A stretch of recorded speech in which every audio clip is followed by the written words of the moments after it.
What's up? Assalamualaikum warahmatullahi wabarakatuh. Kembali lagi bersama gua Benny di Rianyanya Channel dalam segmen Ceker.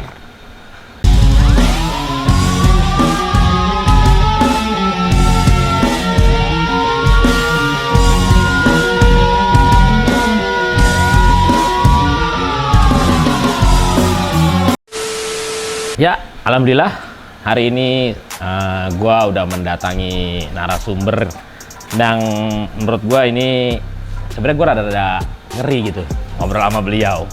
Rada-rada gimana ya beliau ya. Cuman dia alhamdulillah ditawarin sama tim mau ada berbagi sedikit cerita pengalaman hidupnya di Ceker. Alhamdulillah banget, makasih banget. Tanpa banyak basa-basi lagi, mari kita sapa, langsung kita tegur Bang Ambon. Sehat Bang Ambon? Alhamdulillah. Sehat. Sebelum ke pertanyaan ya Bang Ambon ya, boleh nggak nanya nama asli siapa sih sebenarnya? Nama asli Nama asli harus disebut ya? wajib. Bisa dipanggil Ambon atau apa kebenaran Bang Ambon emang dari Maluku sana? Enggak, bukan. Enggak Jadi nyokap Papua, bokap Betawi. Oh, blasteran ya.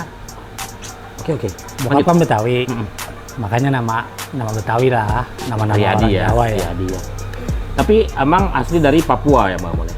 Kalau nyokap ya? Iya, asli nyokap Papua asli. ya? Asli Papua ya. Papuanya di mana tuh Bang Ambon? Kalau nyokap di Maroke. Maroke ya, Di orang Maroke ya? Jayapura ada keluarga juga. Pokoknya ya daerah-daerah situ lah. Sebentar nih Bang Ambon. Kalau dari timur sendiri di sana kan biasanya ada marga ya Bang Ambon. Mohon maaf kalau salah ya Bang Ambon. Ya. Ada marga ya. Bang Ambon nggak punya marga gitu? Bukannya nggak punya, kalau nyokap sih ada. Ada ya? Ah, Ada ya. Karena kan gua bokap yang Betawi kan. Jadi ya orang Betawi kan tahu sendiri nggak mana ada marga ya kan. Iya. Makanya nyokap kan ikut bokap. Jadi ya marganya itu nggak pernah disebut. Nggak pernah disebut ya? Ya tapi kalau dalam keluarga nyokap ya ada, Ada ya? gitu. Boleh sebutin Bang Ambon marganya apa? Kalau nyokap kan Wambokomo. Wambokomo ya? Bapaknya Wardenar. Wardenar. Ah. Berarti nyokap masuknya ke Wardenar ya? Iya. Wardenar ya? Masuknya ke Wardenar. Oh gitu. Oke, siap Bang Ambon. Dan sekali lagi ngingetin, gua lagi di tempat yang kalau nonton video sebelumnya, gue masih ada di Konoha Kopi Nongkrong Have Fun yang terletak di Jalan Raya Manggis nomor 61. Kopinya enak dan udah gue buktiin sendiri. Kemarin gue tuh belum nggak dapet ya, kebeneran tutup kafenya. Sekarang gue udah beneran pesen nih. Kopinya enak, murah. Recommended dari gue adalah kopi klepon. Mantep banget, kleponnya berasa kayak serasa lu makan kue klepon. Mantep lah. Oke, Bang Ambon. Oke, siap. Balik ke pertanyaan nih Bang Ambon. Ini sebelumnya saya mohon maaf dulu nih Bang Ambon. Iya. Deketan dong. Aduh, jauh-jauh amat kayak musuhan. Iya. Sip. Mohon maaf nih Bang Ambon ya. Iya. Berarti kan Bang Ambon sebenarnya bukan darah murni timur dong. Bukan. Ya. Iya. Berarti emang mix lah ya. Iya. Jakarta atau kita bilangnya Betawi Iya, betul. dengan Papua. Iya. Oke ya. Iya. Ini tapi sedikit mohon maaf Bang Ambon ya. Iya. Kalau saya ngelihat Bang Ambon nih, maaf nih kalau saya ngelihat Bang Ambon mengingatkan saya pada seorang penyanyi nih. Seorang penyanyi yang kebetulan memang sudah almarhum. Iya. Penyanyi itu, maaf nih Bang Ambon ya, Iya. Glenn Fredly kayaknya. Banyak nggak sih yang bilang gitu? Banyak nggak sih yang bilang gitu? Banyak sih. Banyak yang bilang Banyak. gitu ya, banyak ya. Mirip Glenn Fredly gitu. Enggak juga lah. Enggak. Tapi kalau saya nilainya kayaknya Ya memang orang yang menilai. Iya benar. Sekilas tuh kayak iya mirip Iya. almarhum gitu. Dulu muda apalagi. Masa? Lebih mirip lah. Lebih mirip lagi ya. Tapi kalau nyanyi bisa ya?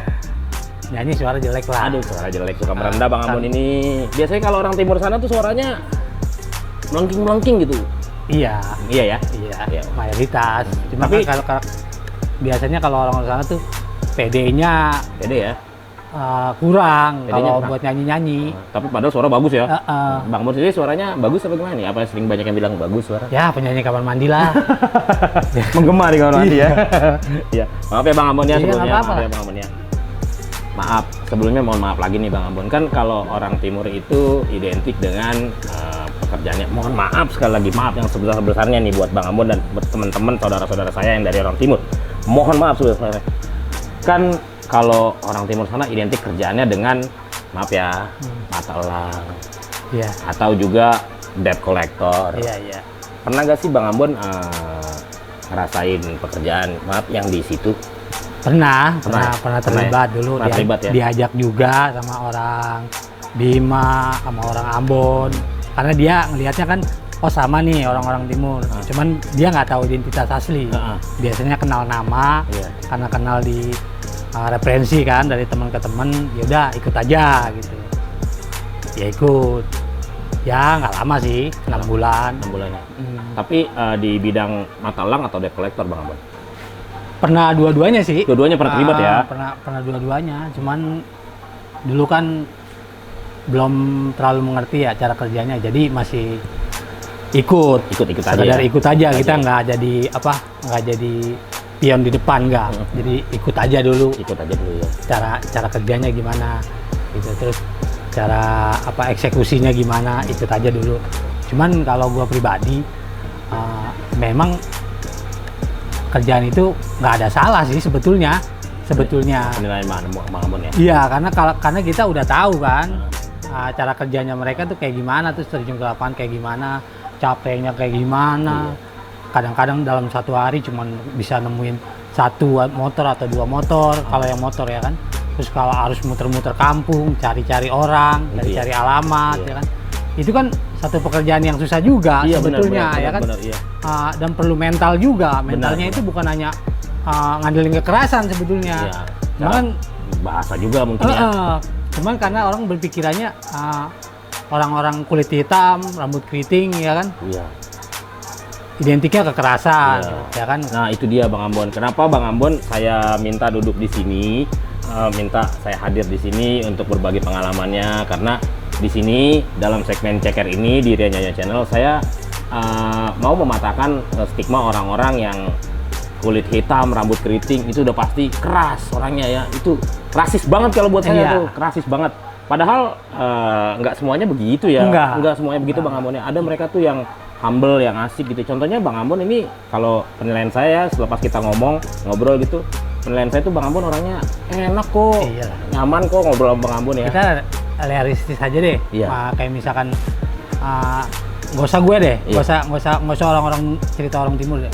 Sekarang kalau misalkan orang keras sama kita, nggak mungkin kita lembek. Terlalu lembek juga nggak bagus. Iya, betul, ya kan? Betul, Bang Ambon. Harus sedikit keras lah minimal, sedikit. Karena gini ya Bang Ambon, mungkin menurut Bang Ambon gini ya, ya lu begitu sama gue, ya gue begitu sama lu, dan sebaliknya. Keras itu kan dalam posisi yang benar juga udah betul sebetulnya penempatannya. Cuman penilaian orang di sekitar itu kebanyakan karena pendahulunya itu orang-orang dari daerah itu, orang-orang timur, entah orang Ambon, orang segala macam lah, orang timur pokoknya datang ke Jakarta itu pendahulunya dulu kerjanya memang udah kerja kekerasan. Jadi orang stigmanya itu orang Jakarta, orang mana itu stigmanya orang-orang kulit hitam itu keras lah. Iya, benar. Ya kan? Saya sayangin banget ya Bang Ambon. Sebenarnya dia juga care, respect sama orang, orangnya nggak kalau orang itu asik, dia lebih asik lagi. Kalau misalkan orang itu jahat sama dia, ya kita bisa lebih jahat dari dia kan, kasarnya gitu. Sebenarnya kan? kalau saya pribadi ya Bang Ambon ya, gini sih, apa yang lu tanam ya itu lu tuai, bener gitu ya. Kalau terlepas dari suku apapun itu, mau suku mana kayak suku mana, kalau memang kita perlakuannya ke dia kurang nyaman, kurang baik, dia juga akan membahas seperti itu. Gitu ya Bang Ambon ya. Ya itu betul. Realita kehidupan kayak gitu kan. Kecuali kalau kitanya sudah sopan sama dia, terus tapi dia membalasnya dengan cara yang arogan semau dia, itu kan memang dia yang salah, dia yang bermasalah gitu ya kan. Tapi kalau kita sudah enak udahin dia begitu, ya udah pasti kita juga akan memperlakukan dia seperti itu kali ya Bang Ambon ya. Terlepas dari suku apapun itu ya Bang Ambon ya. Sedikit cerita nih Bang Ambon, mohon maaf nih Bang Ambon ya, mohon maaf. Saya pengen tahu nih, waktu Bang Ambon terlibat di pekerjaan sebagai debt collector atau mata elang, Bang Ambon pernah nggak sih, ini kan setahu saya nih Bang Ambon ya, setahu saya, koreksi kalau saya salah, orang-orang Matalang itu kan katanya saya juga belum pernah ngalamin sih, alhamdulillah belum pernah ngalamin.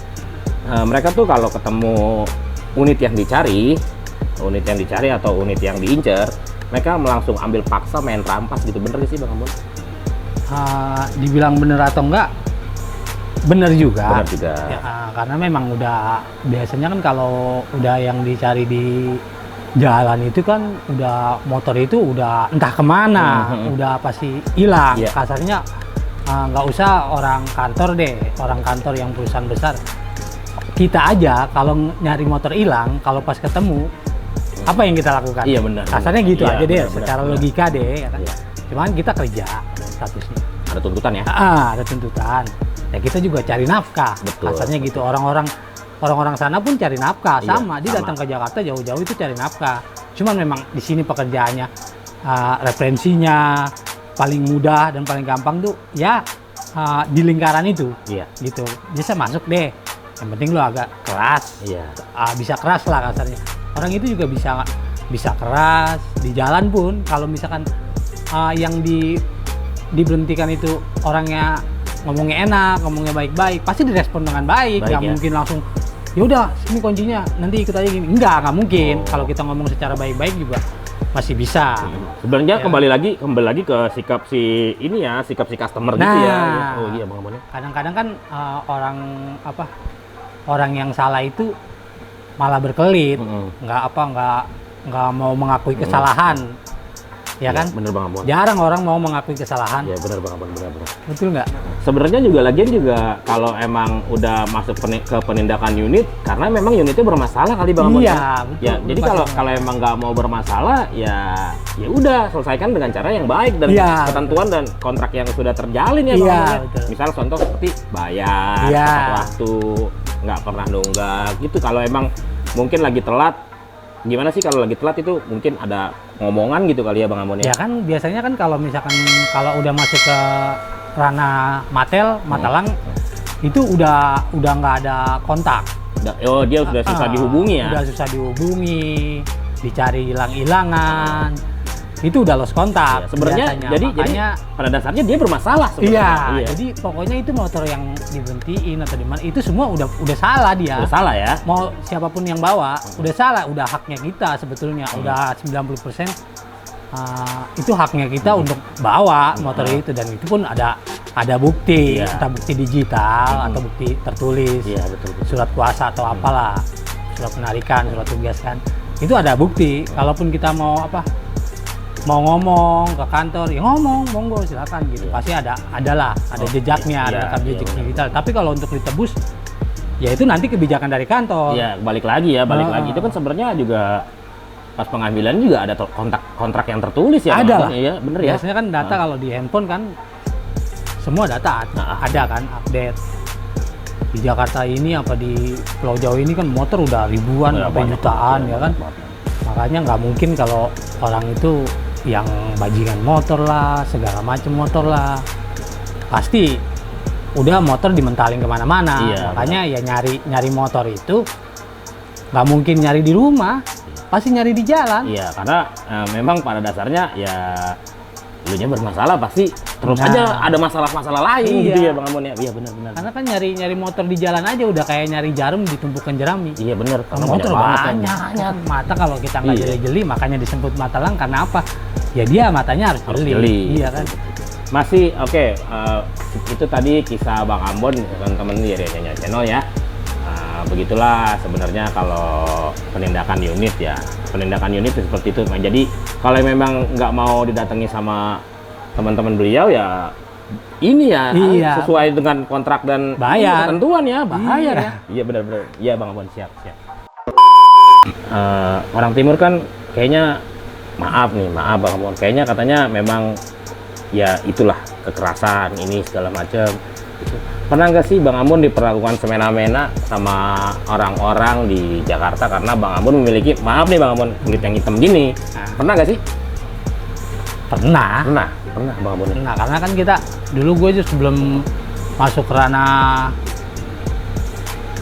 sesudah masuk Matel, belum berkeluarga kan, masih suka nongkrong kan. Nongkrong ceritanya di Kampung Bali. Kaldres itu ya. Kaldres nongkrong di Kampung Bali, lagi nongkrong terus pindah lah ke putaran itu kan, putaran mobil kan.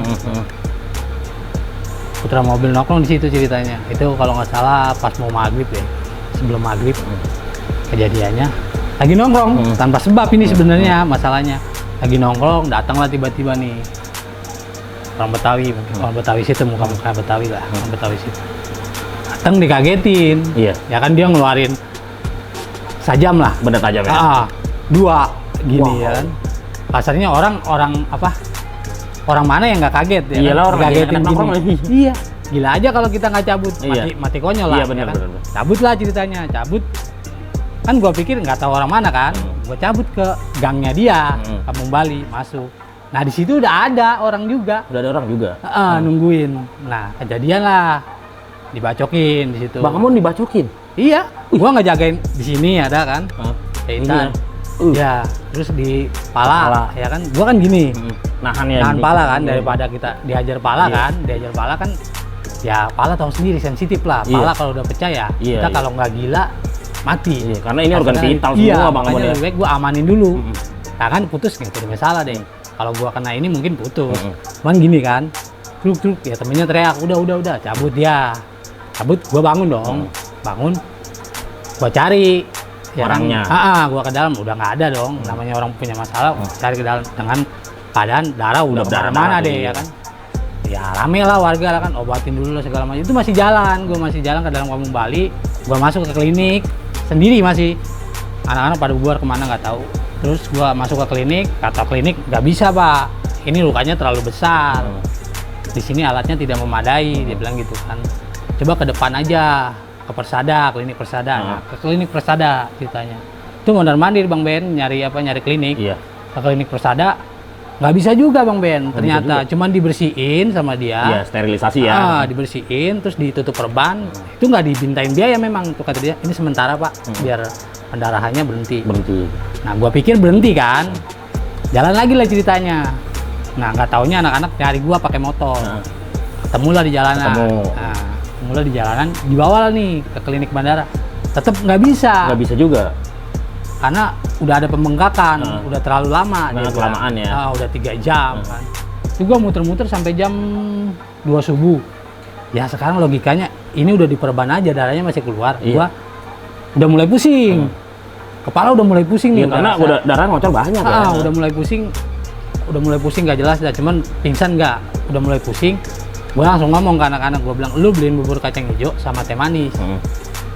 Karena gue kan dulu diajarin kalau misalkan kita kekurangan darah atau apa, Bubur mulai kacang pusing, hijau. bubur kacang hijau sama teh manis, iya. ya kan. Gue makan lah, udah seger lagi, agak seger sedikit nih. Nah, sibuk lah anak-anak. Nah, anak-anak perempuan nih ternyata ngomong ke orang tua. Kan Orang gue tua bilang, Bang Ambon. gue bilang dia ke rumah gua ngomong ke orang tua gua. Gua bilang kan jangan ke rumah orang tua gua. Cuman itu setelah jam 2 pagi. Jam 2 subuh tuh ngomong ke orang tua gua. Gua udah di rumah sakit Cengkareng. Bodohnya itu anak-anak tongkrongan itu. Gua dimasukin ke rumah sakit tapi nggak ada yang mau tanda tangan. Jadi gua nggak ditindaklanjuti. Iya. Begitu aja. Iya. Jadi begitu aja. Gua bingung dong. Sementara rumah sakit cuma bisa bersihin, ditutup, Iya. tutup kan. Dia bilang tangan ke atas, Pak. Biar darah nggak keluar terus. Biar pendarahannya nggak itu banyak. Gua ke atas gini, itu sampai jam 3 apa jam 4 gitu. Jahit lah, serat, tarik asal tarik aja kan, dalam dijahit dulu, terus Luar dijahit, baru beres lah jahitan, kasihlah surat tisu. Gua taruh di rumah bang, bokap ke kantor polisi lah ceritanya, ngomong. Ya polisi lah, beberapa polisi lah datang tuh nanya kronologis, terus gimana kejadiannya. Nah gue diperingatin nih, kalau kamu nanti nyari orangnya bawa senjata tajam, kamu yang saya tangkap. Iya. Benar. Karena udah masuk Ke ranah hukum kan. Undang-undang darurat. Iya. Dia bilang hukum gitu kan. Oke, saya stay dulu. Dengan emosi tertanam di sini kan. Saya pikir sampai sekarang pun saya emosi. Iya. Misalnya gitu, darah harus dibayar darah lah. Itu nggak semudah orang kalau kita jatuh lecet udah gitu aja ya kan. Ini kan orang yang berbuah. Karena Bang Amon pada saat itu emang gak tahu apa-apa ya Bang. Nah, itu logikanya. Pasti kesel lah, pasti kesel. Saya pun kalau di posisi Bang Ambon pasti saya loh, ini kok dia yang konyol gitu, Nah. dia yang kok ini kenapa gitu. Terus kejadiannya bagaimana? Ya makanya gue bilang, nah gue cari tahu bang. Emang gue nggak bawa sajam, gue cari tahu namanya siapa. Ya jadi cari informasi aja Ya, ya. cari informasi dulu di lingkungan anak-anak situ yang gue kenal. Ya kan. Ternyata dia ini memang asli orang situ, Iya. pribumi situ. Cuman sebetulnya salah paham. Ceritanya salah paham, cuman kan salah paham yang bagaimana? Iya, kan nggak tahu. Sampai harus ngelukain orang. Iya, iya gitu betul. ya. Mungkin kalau gua nggak pura-pura jatuh, nggak jagain tangan, mungkin dia membabi buta mungkin ya iya. kan. Kalau memang dia mau ngelewatin orang ya nggak usah tanggung-tanggung, lewatin. Matiin. Gua nggak nyimpen dendam, Iya. kasarnya gitu Iya. kan. Nah itu sampai sekarang pun gua masih ngerasa kesel. Kalaupun dan yang gue heran tuh gue nggak pernah nemuin orang ini, nggak pernah nemuin pengennya gitu. Kalau memang pengen diselesain, dia kan dia yang berbuat salah, harusnya dia yang punya etikat baik lah. Iya.